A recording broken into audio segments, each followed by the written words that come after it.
குரு சொந்தங்களுக்கு வணக்கம். இன்னைக்கு நேர்காணல நம்மளோட இணைந்திருப்பவர் கல்வியாளர் முனைவர் திருமதி காயத்ரி அவர்கள். வணக்கம். வணக்கம். ஒரு கல்வியாளரா அண்ணா யூனிவர்சிட்டியில நடந்த சம்பவத்தை எப்படி பாக்குறீங்க?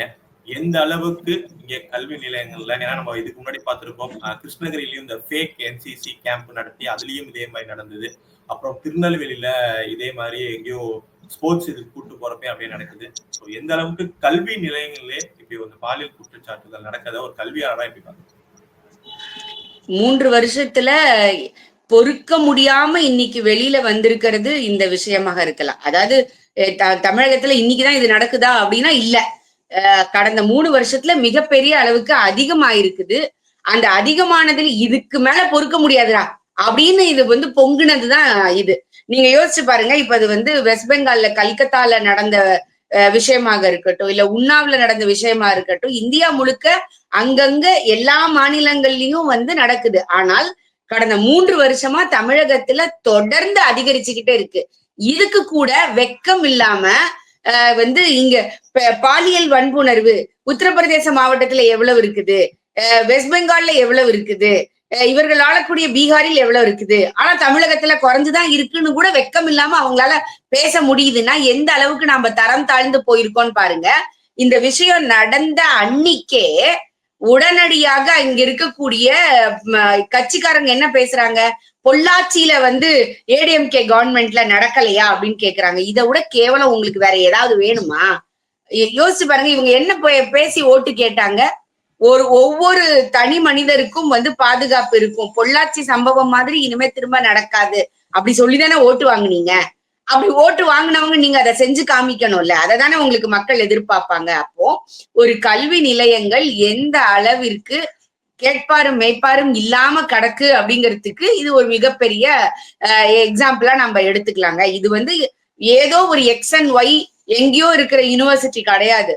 தமிழகத்தினுடைய தலைநகர்ல சென்டர்ல இருக்குது எங்கேயோ. அதாவது நீங்க பாக்கலாம், இப்ப நீங்க தமிழகத்துல மத்த யூனிவர்சிட்டிஸ் எல்லாம் எப்படி இருக்கும் அப்படின்னா, ஊர்ல இருந்து ஒரு 7 கிலோமீட்டர் 6 கிலோமீட்டர் தள்ளி ஒரு பெரிய வனாந்தரம் மாதிரி இருக்கிற இடத்துல இருக்கும். ஆனா இது சென்டர், சிட்டியோட சென்டர்ல இருக்குது. எந்நேரமும் மக்கள் புழங்கக்கூடிய நடமாடக்கூடிய இடத்துல இருக்குது.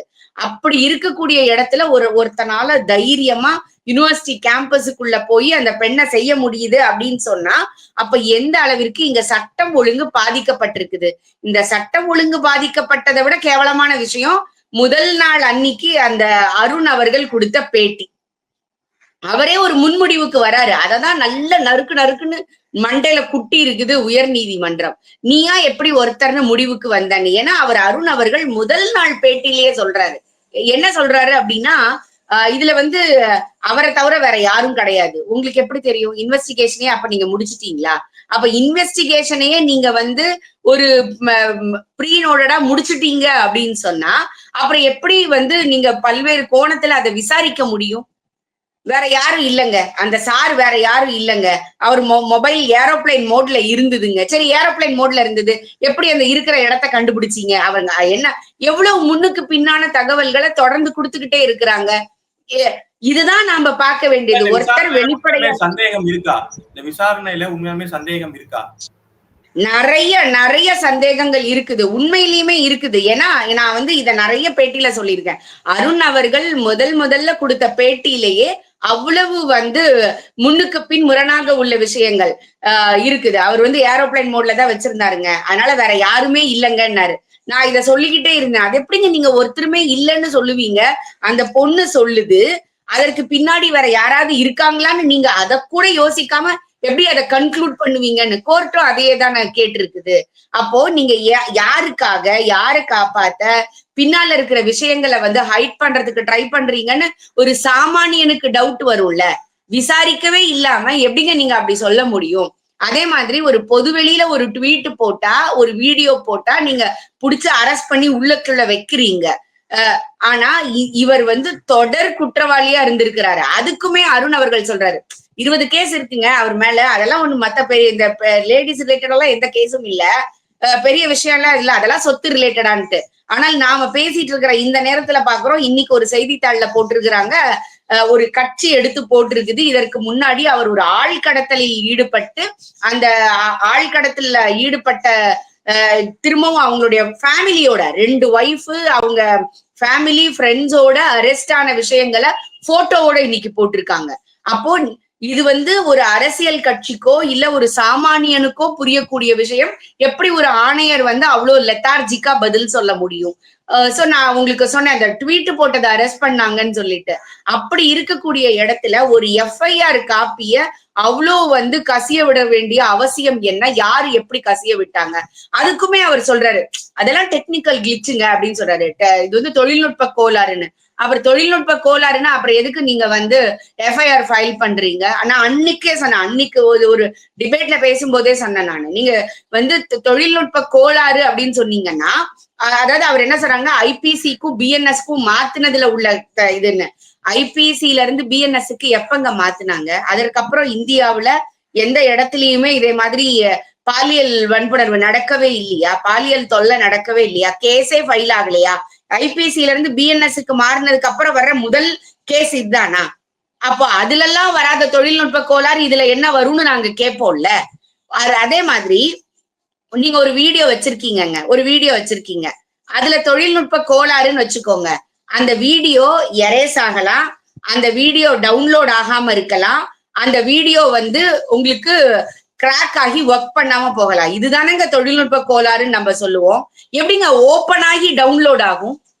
அது எப்படிங்க தொழில்நுட்ப கோளாறுன்னு நீங்க சொல்லுவீங்க? அவ தொழில்நுட்ப கோளாறுன்னு முடிச்சுட்டீங்கன்னா அப்புறம் எதுக்குங்க நீங்க கேஸ் ஃபைல் பண்ணீங்கன்னு நாங்க கேட்போம்ல. எதுக்கு எஃப்ஐஆர் போட்டீங்க? அந்த எஃப்ஐஆர் போட்டதுக்கே நேஷனல் இன்வெஸ்டிகேஷன் பியூரோ ஒரு ரிப்போர்ட் கொடுத்திருக்குது, இது தொழில்நுட்ப கோளாறாக இருக்கலாம் சொல்லிட்டுன்னு.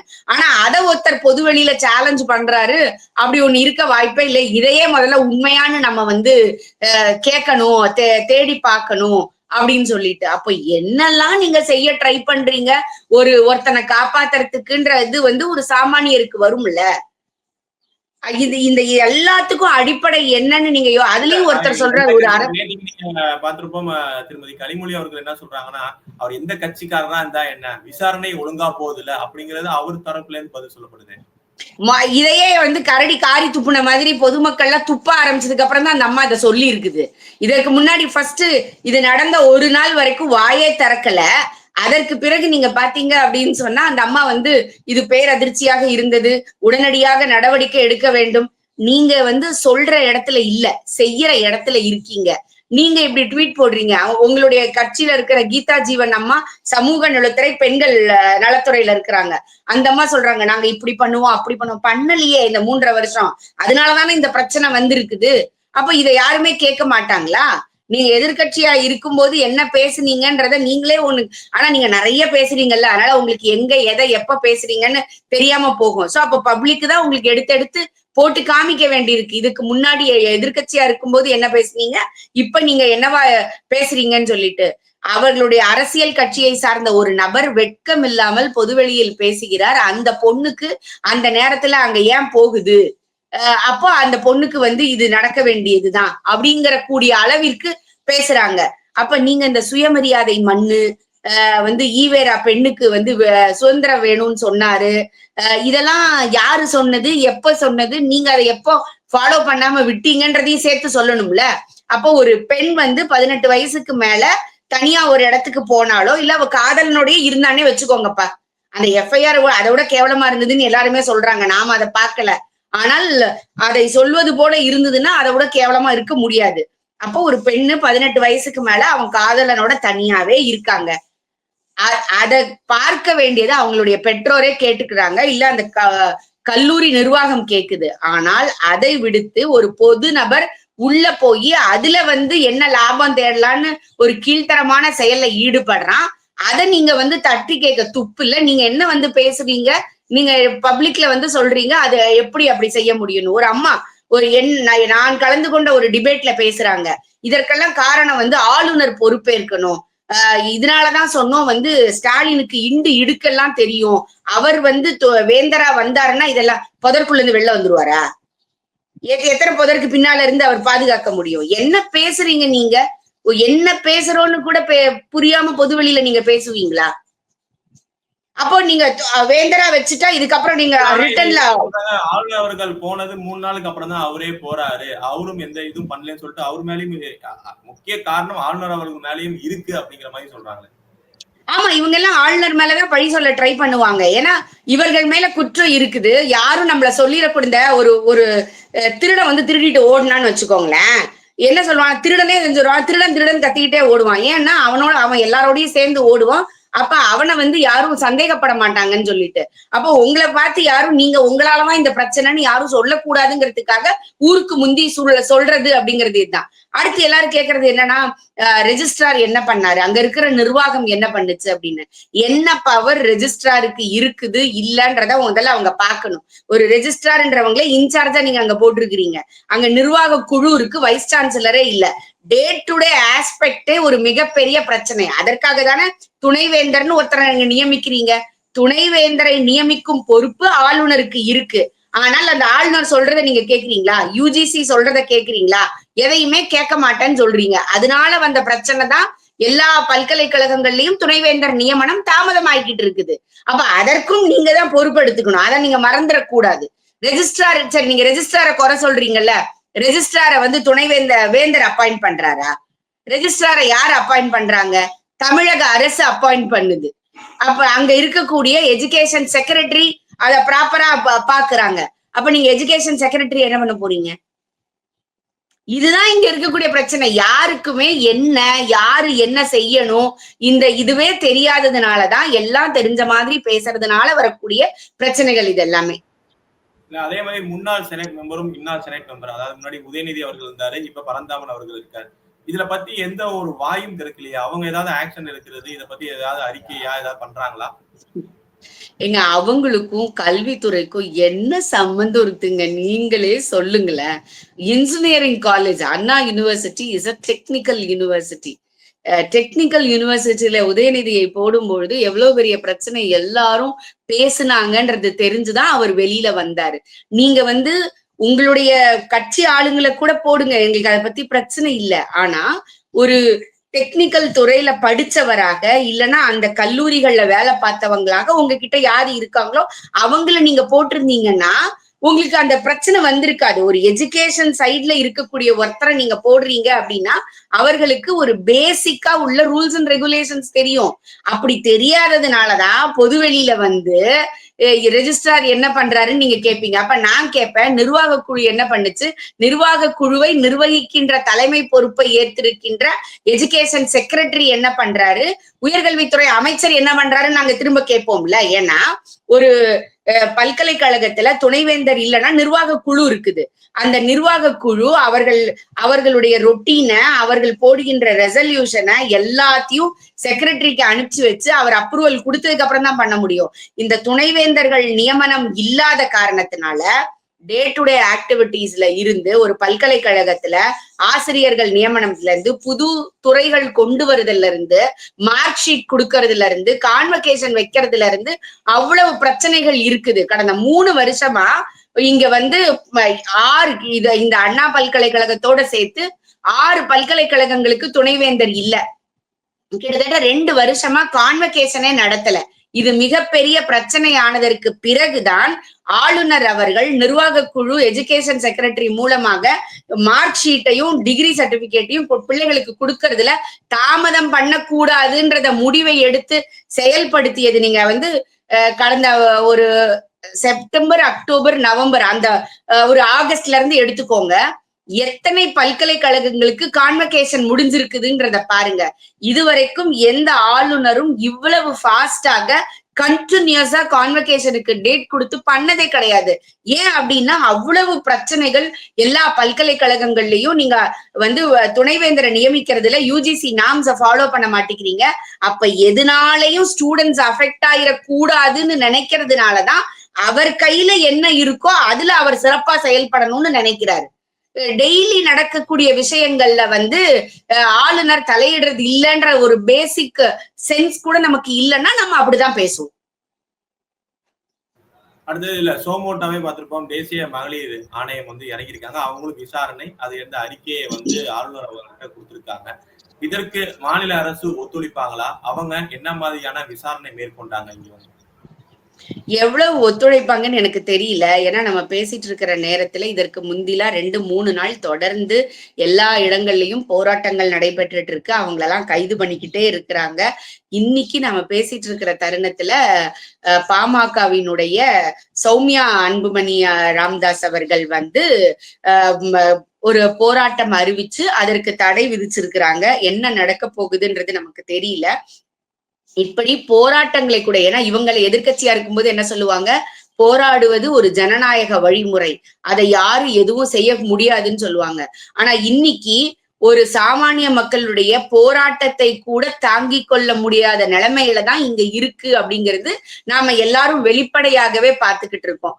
அவங்க வந்து NCW மெம்பர் வந்து அந்த விக்டிம போய் பார்த்து பேசிட்டு வெளியில வரும்போது சொன்னாங்க, இங்க நடக்கிற விஷயங்கள் ஒரு 20 குற்றம் செஞ்சவனுக்கு இவ்வளவு வெளிப்படையாக அவனால நடமாட முடியுது அப்படின்னு சொன்னா எந்த அளவிற்கு இங்க அந்த பெண்ணுக்கு நியாயம் கிடைக்கும்ன்றதே நமக்கு புரியுது. இங்க இருக்கக்கூடிய நிலை எனக்கு புரியுது அப்படின்னு சொல்லி சொன்னாங்க.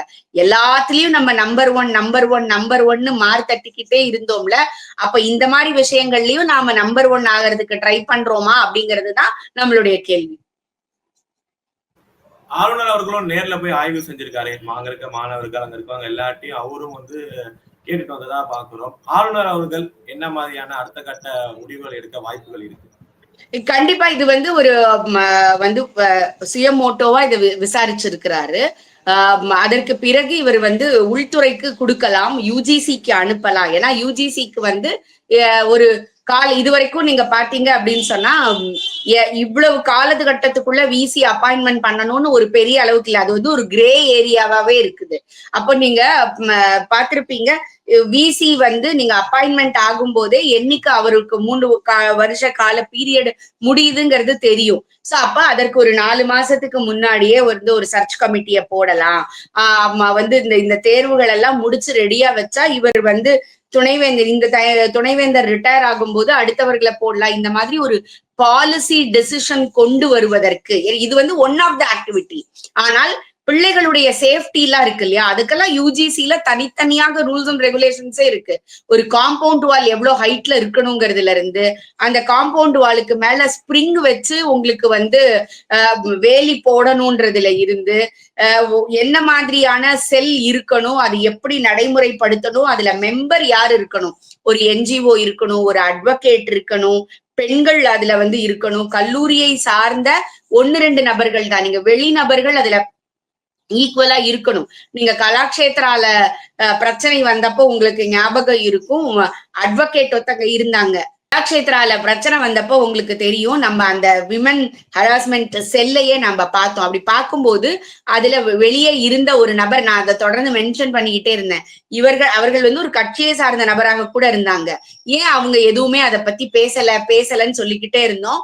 அது நடந்த 2-3 நாட்கள்ல அவங்க வந்து ரிசைனே பண்ணிட்டாங்க. சோ என்ஜிஓக்கள், அட்வொகேட், அப்புறம் வந்து அங்க இருக்கக்கூடிய ஒரு ப்ரொஃபசர், இந்த மாதிரி யாரெல்லாம் இருக்கணும் மெம்பரா, அதுக்கு தலைவரா யார் இருக்கணும், எத்தனை நாளுக்கு ஒரு முறை கூடணும், எல்லாமே ரூல்ஸ் அண்ட் ரெகுலேஷன்ஸ் இருக்குங்க.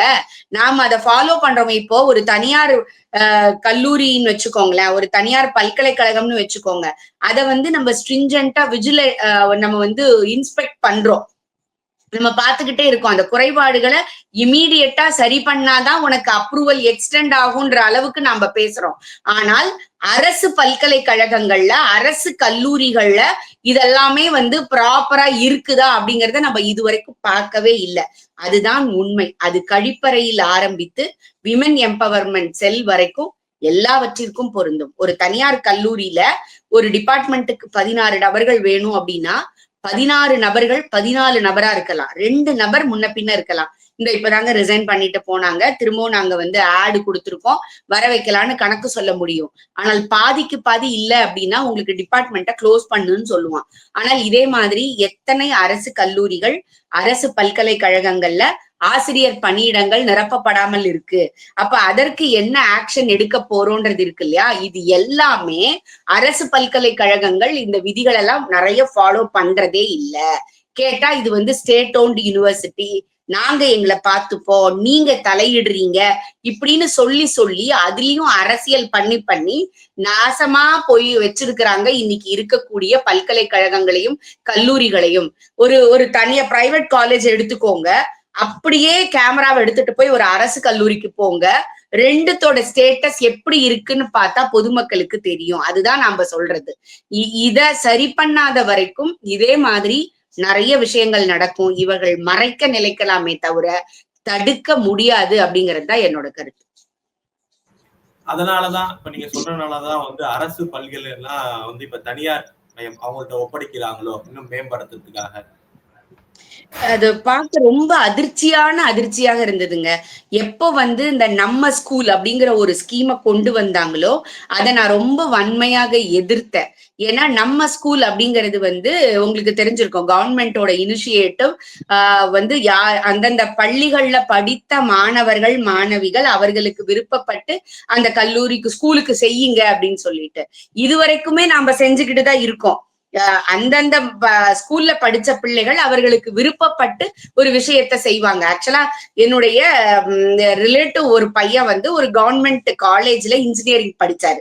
ஓகேங்களா, 25வது வருஷம் அவங்க செலிப்ரேட் பண்றாங்க. அப்ப செலிப்ரேட் பண்ணும்போது அந்த பேட்ச்ல படிச்ச ஒவ்வொரு மாணவர்களும் குறைந்தபட்சம் 25,000 ரூபாயில இருந்து 30,000 ரூபாய் வரைக்கும் கான்ட்ரிபியூட் பண்ணி ஒரு ஹாஸ்டல் அவங்க போய் பாக்குறாங்க. அதாவது என்ன தேவை, இவங்களுக்கு என்ன கொடுக்கலாம் அப்படின்னு சொல்லி பாக்குறதுக்காக பாக்குறாங்க. அந்த காலேஜ்ல இவங்க படிக்கும் போது ஹாஸ்டல் எப்படி இருந்ததோ அதே போல இன்னைக்கும் ஹாஸ்டல் இருக்கு. அப்ப அந்த ஹாஸ்டலை நம்ம கொஞ்சம் ரெனோவேட் பண்றதுக்கு நம்ம ஸ்பெண்ட் பண்ணலாம், ஏன்னா நம்ம இருந்த இடம் அப்படின்னு அவங்களுக்கு ஒரு ஆசை. அத போய் கேட்டதுக்கு அவங்க சொல்லிட்டாங்க, இல்ல நீங்க அப்படி டைரக்டா எதுவும் செய்ய முடியாது, எங்க கிட்ட அந்த பணத்தை கொடுங்க.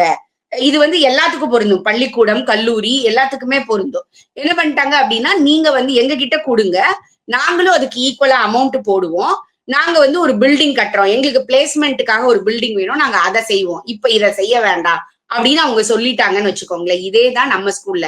நான் இப்ப எங்க ஸ்கூலுக்கு நான் ஒரு RO வாட்டர் வாங்கி கொடுக்குறேன்னு வச்சுக்கோங்க, 15,000 ரூபாய். இப்ப இந்த 15,000 ரூபாயை கூட நான் நேரடியாக கொடுக்க முடியாது.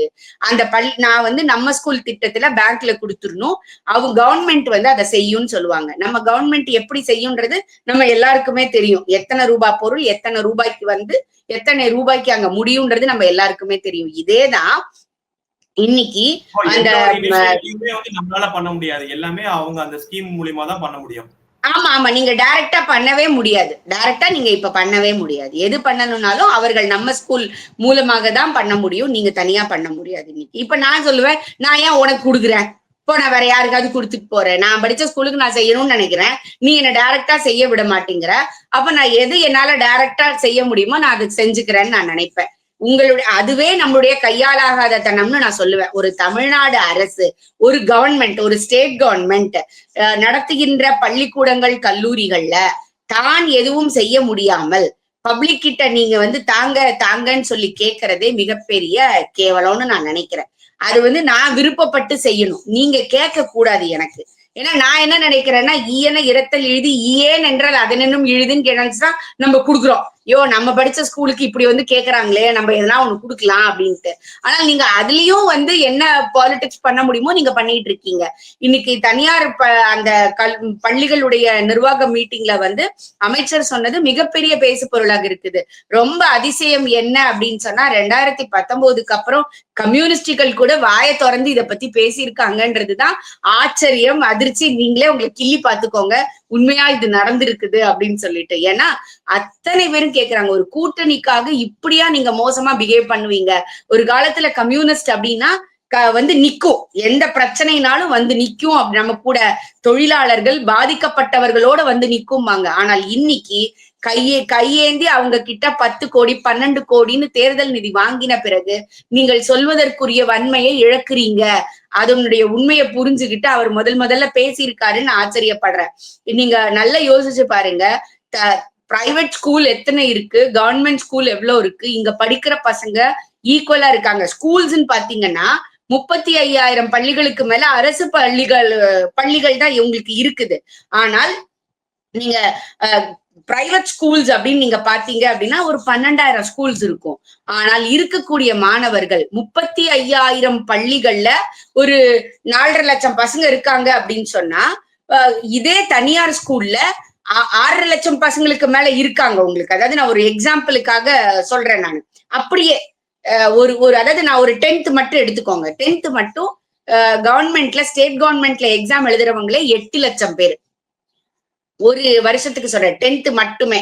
அதுல 4.5 லட்சம் பிள்ளைங்களுக்கு மேல வந்து தனியார் பிள்ளைங்க இருக்கிறாங்க. இன்னைக்கு வந்து 45, 55 ஆயிடுச்சு. ஆனால் பள்ளிகளுடைய எண்ணிக்கைகளை பாத்தீங்க அப்படின்னு சொன்னா 2ல் 1 பங்கு கூட கிடையாது உங்களுக்கு. 35,000 கவர்மெண்ட் ஸ்கூல் எங்க இருக்குது, 12,000 பிரைவேட் ஸ்கூல் எங்க இருக்குது. அப்போ எதை நோக்கி பிள்ளைகள் போறாங்கன்னு பாருங்க. அப்போ அத மாதிரி நான் கொண்டு வருவேன்னு சொல்றதே நான் தப்புன்னு சொல்லுவேன். கவர்மெண்ட்ட பார்த்து பிரைவேட் வந்து நான் இவங்கள மாதிரி பண்ணுவேன்னு சொல்லணும். ஆனால் இன்னைக்கு எப்படி ஆயிடுச்சு, தனியார் ஸ்கூல் கையில குடுக்கற அப்படின்னு சொல்லிட்டு. எனக்கு இந்த செய்தியை பார்த்த உடனே ஒரு ஞாபகம் வந்துச்சு. அந்த ராட்சசின்னு நினைக்கிறேன் அந்த படம்.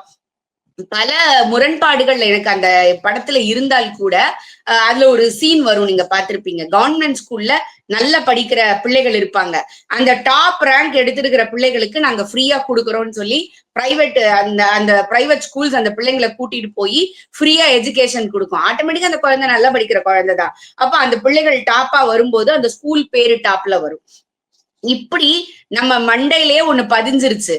அப்ப இத கொஞ்சம் கொஞ்சமாக தனியாருக்கு கொடுப்பதற்குள்ள வேலைகளை தமிழ்நாடு அரசு வந்து செய்ய ஆரம்பிச்சிருச்சா அப்படிங்கிறது நமக்கு ஒரு பெரிய டவுட் இருக்குது. இது வந்து ரொம்ப மிகப்பெரிய ஆபத்தாக போய் முடியும். ஏன்னா இன்னைக்கு உங்களுடைய கொள்கைகள் வந்து வேறவா இருக்குது. இருமொழி கொள்கைன்னு சொல்றீங்க, ஆனால் பிரைவேட் ஸ்கூல்ஸ்ல 3 மொழி கொள்கைகள் இருக்கு. அதே போல நாங்க வந்து எல்லாமே அரசா இருக்கணும்னு சொல்லி மத்திய அரசு கிட்ட சண்டை போடுறீங்க. ஆனால் மாநில அரசு ஒன்னொன்னா தனியாருக்கு கொடுக்குறீங்க. அப்படி ஒரு மிகப்பெரிய பேராபத்துக்குள்ளார இவர்கள் போக கூடாது அப்படிங்கிறது தான் நம்மளுடைய எண்ணம்.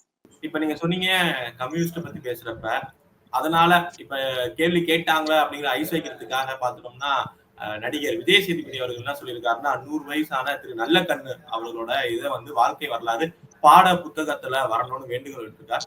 அதை பரிசீலிக்கிறேன் அப்படின்னு சொல்லிட்டு கல்வித்துறை அமைச்சர் திரு அன்பில் பொய்யாமொழி அவர்களும் சொல்லியிருக்காரு. இதை எப்படி பார்க்கலாம்?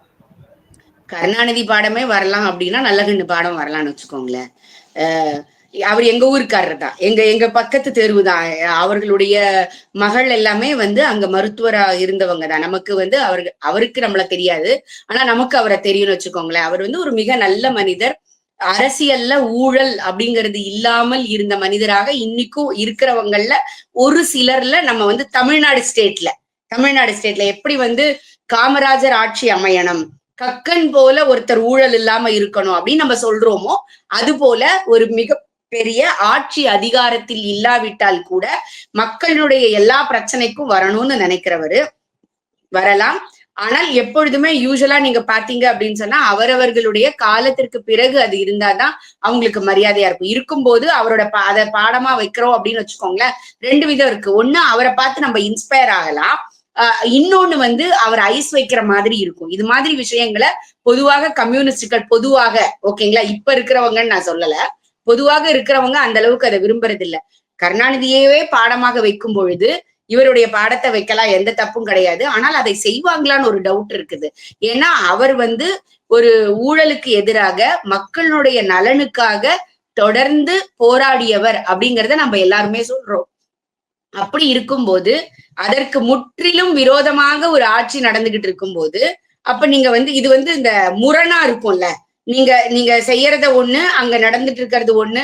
உங்களை கேள்வி கேட்கும் போது ரொம்ப உங்களுக்கு வந்து எங்க வச்சுப்பீங்க அப்படிங்கிறது தெரியாது. ஏன்னா ஒரு ஜல்லிக்கட்டு மன்றத்திற்கு கூட தன்னுடைய அப்பா பேரை தான் வைக்கணும் அப்படிங்கிறதுல கருத்தா இருக்கிறவங்க. நீங்க வந்து பெரியார் நூலகம், அண்ணா வந்து கலையரங்கம், ஜல்லிக்கட்டுக்கு அந்த விளையாட்டு அரங்கத்துக்கு வந்து கலைஞர், இந்த 3 தவிர அவங்களுக்கு வேற எதுவுமே தெரியாது. அப்படியெல்லாம் இருக்கும் பொழுது இவருடைய பாடத்திட்டத்தை வச்சுட்டா நாளைக்கு வர சந்ததிகள் ஊழல் இல்லாத ஒரு சமுதாயம்னு சொல்லிட்டா நம்ம கட்சிக்கு ஒரு மிகப்பெரிய பின்னடைவா போயிடும் கூட அவங்க யோசிக்கலாம். அதனால இதுல வந்து நிறைய விஷயங்கள் இருக்குது அதற்கு பின்னாடி. அவர் ஒரு நல்ல மனிதர். ஆனால் ஒரு சில நிர்பந்தங்களுக்காக அவருக்கு ஓகேன்னு சொன்ன விஷயத்த கூட அவருக்கு ஒரு அவார்டு கொடுக்குறாங்க சமீபத்துல, ஒரு 2 வருஷமா 3 வருஷத்துக்கு முன்னாடி. வரேன்னு ஒப்புக்கொண்டவர் இவர்களெல்லாம் செய்த அழுத்தத்தினால் அதற்கு பின்னாடி அந்த விழாவிற்கு கூட போக முடியாத ஒரு சூழல் இருந்தது. இது அந்த விழா என்னன்றதை நான் இங்க சொல்ல விரும்பல, அது எல்லாருக்கும் தெரியும். ரஜினி எப்படி இலங்கையில வீடுகள் கட்டி கொடுத்து போகணும்னு சொல்லும் பொழுது இவங்க எல்லாரும் சேர்ந்து போகக்கூடாதுன்னு சொன்னாங்க. நான் ஏன் போகக்கூடாது?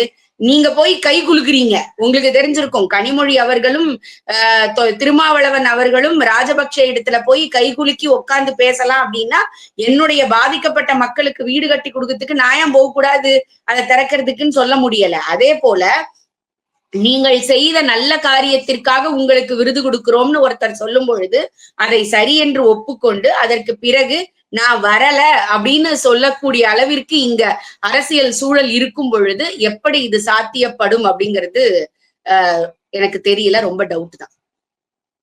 உண்மையாலுமே யுனெஸ்கோ விருது அப்படிங்கிற ஒரு பொய்யும் புரட்டும் இருக்கிறப்ப இந்த மாதிரி உண்மை வர்றதுல எந்த ஆச்சரியமும் இல்லை. பொறுத்து பார்ப்போம்.